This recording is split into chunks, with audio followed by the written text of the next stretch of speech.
Philip II had many empires, which gave him lots and lots of wealth. When Philip assumed the throne, Isabel and Ferdinand had already used the Inquisition to drive Muslims from Spain with the Reconquista. Philip II sent the Spanish Armada to punish Protestant England against Queen Elizabeth, but he got wrecked. Artists of the Spanish Golden Age, like Velázquez, drew portraits of the royal family, and there was El Greco, who used bright colors and that puzzled many people. That's the distorted human. Doesn't he look like Don Quixote? It's crazy.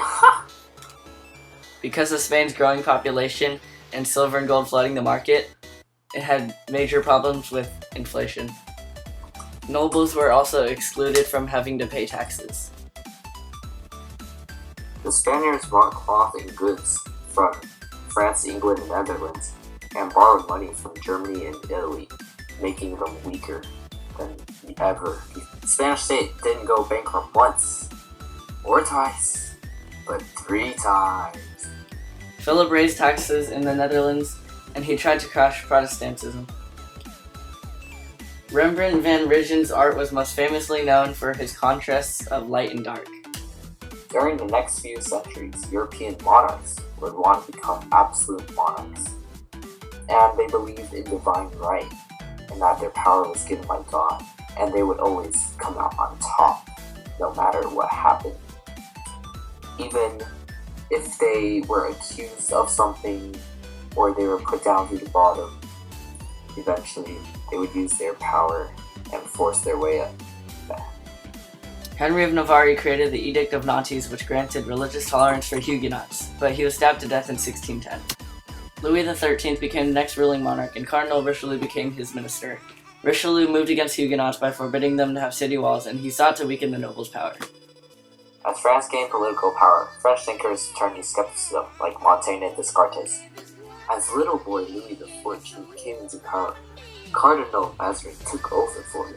He ended the 30 Years' War, strengthened the central government, and increased the power of intendants. Every morning, nobles would wake Louis up at 8:30 and help dress him. His attention determined whether a noble succeeded or failed. Nobles who did not flatter him would be scorned. Louis fought disastrous wars, and by 1680, there was a Europe-wide alliance to stop France. These wars were in France, so Louis died in regret, but people were happy. Yay! One day the Bohemians revolted against the Habsburgs over a conflict of religion and territory. For 30 years they fought day and night, day and night, day. Austria soon grew stronger when Maria Theresa took the throne and the government was centralized. In response, Prussia challenges Austria with Junkers. Frederick the Great of Prussia fought Maria Theresa for Silesia. She defended it, but still lost it in the Treaty of Aigues-la-Chapelle in 1748. 7 Years' War began when Frederick attacked Saxony, an Austrian ally. So Austria, France, and Russia were against Britain and Prussia, and in the end, Britain emerged victorious. Ivan the Terrible was a very terrible ruler. Once his wife died, he started hunting down boars with his police force. He even killed his own first son. That left his weak second son to rule. In 1613, Mako Romanov became next ruler.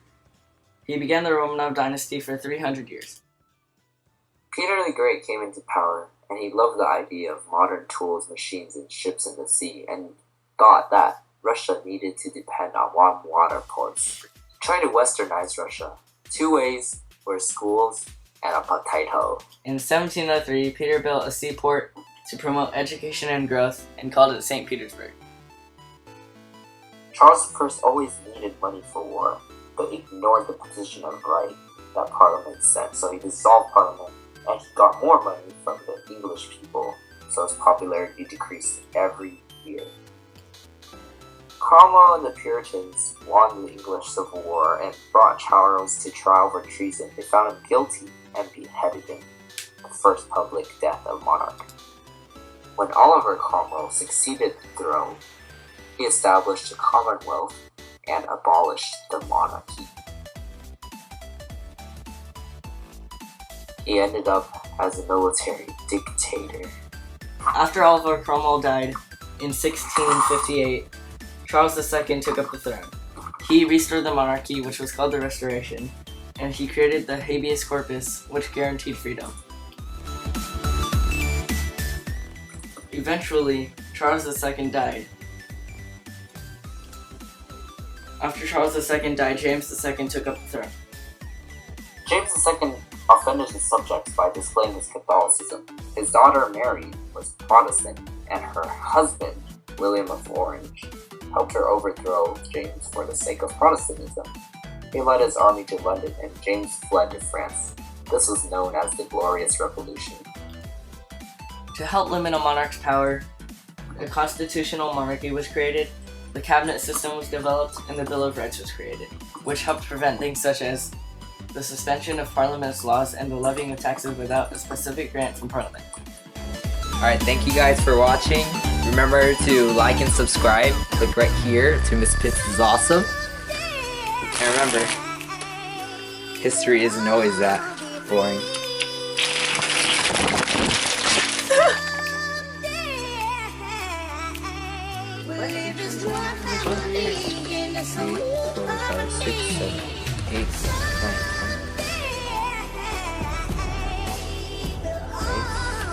Raise taxes.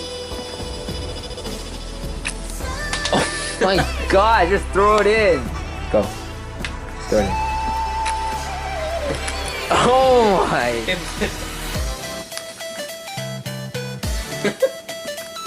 I'm so done. Oh, no, my dad. No, my mom. That can be in it too. Oh.